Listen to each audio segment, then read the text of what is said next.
Let's bring in USDA Entomologist Dr. Samuel Ramsey, or Dr. Sammy to all of us. Dr. Sammy, good to see you back here. So give us a sense of when cicada season will officially end. When will we get our lives back again?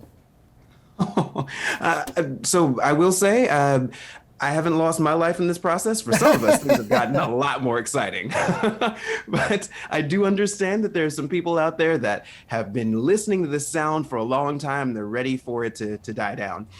They can expect that over the next couple of weeks, they'll see the populations of cicadas diminish. And along with that, the song that they've been hearing will continue to diminish. In most areas, it has already started to die down. And we're seeing very, very, very few cicadas in the region where I'm located now in Washington, D.C. Yeah, I feel like we're not seeing as many reports about cicadas like we did just a few weeks ago, especially in D.C., where it basically grounded that entire press plane with the White House. I want to ask you how cicadas help nourish plants and trees. That's kind of been like the sort of silver lining in a lot of this as well. Once again, silver linings come from dark clouds. I think this is a pretty bright cloud here, but I don't know that I'm going to be able to convince you of that. So we'll keep it moving. So plants are nourished because there are certain components that they need to build out the structures that allow them to use light to make food. So when creatures like cicadas that have these structures in their body, that have these molecules in their body, when their bodies decompose, they return all of those molecular components to the ground, things like nitrogen and magnesium and all of this. Is really, really, really helpful for trees as they continue to grow. So the cicadas, because such large populations of them are going to be decomposing all at once at the foot of all of these trees, all of these bushes, these plants are going to have a lot more available to them so that they can grow and produce more and more. That is good, at least for my garden. That's actually great news. Absolutely. Right there. So how would you, I mean, again, we only have these in 17-year increments, but how would you sort of, I guess, rate this last cicada season in terms of how you've seen it in the past?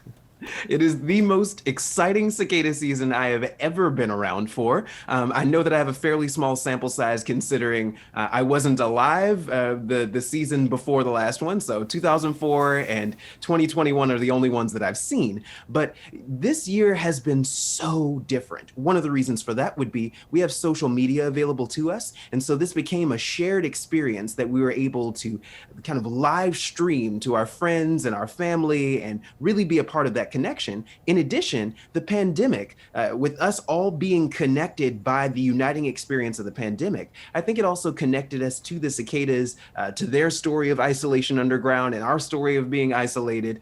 And finally, I think at the end of the day, just all of these organisms emerging during a time where being outside has been really important to us has ensured that we've come in contact with them more than in 2004. Absolutely. I mean, you bring up such a great point about also the symbolism of essentially us getting our lives back in 2021, getting out of the pandemic.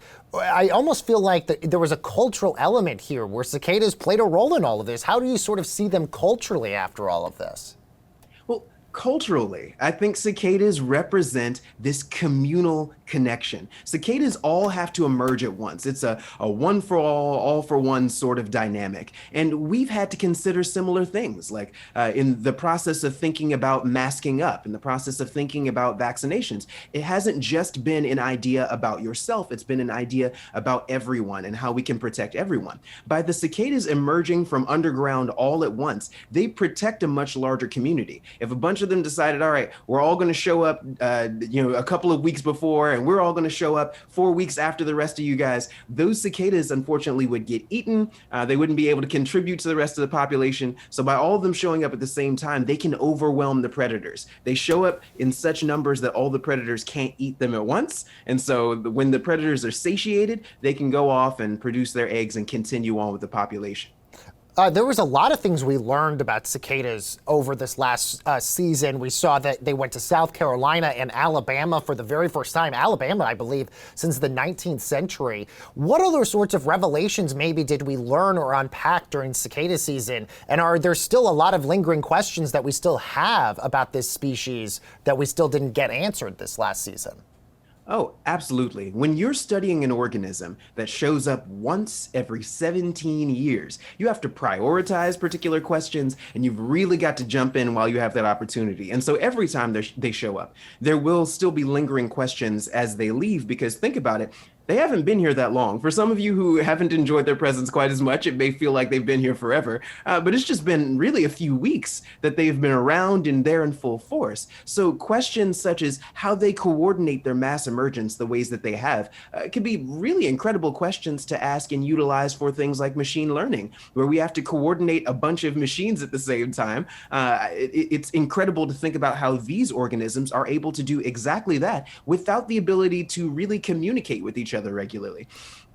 In addition to that, we have seen that these organisms are incredibly resilient. Their ability to continue on, I mean, we know after Hurricane Sandy that in some of the regions most heavily hit by that, there was a brood of cicadas still able to emerge where areas of flooding were quite intense. We're noticing that there are regions of the country like Alabama where the expansion of the cicadas into these regions shows that these populations are very vibrant, can deal with some levels of urbanization that have been present and all of the changes that have happened over the last 17 years. And that's encouraging to see in different groups of organisms. While I have you, I'm really curious, are entomologists concerned about the murder hornets? We saw revelations that there was one spotted in Washington. Are entomologists concerned at all about potential more nests coming this year and beyond?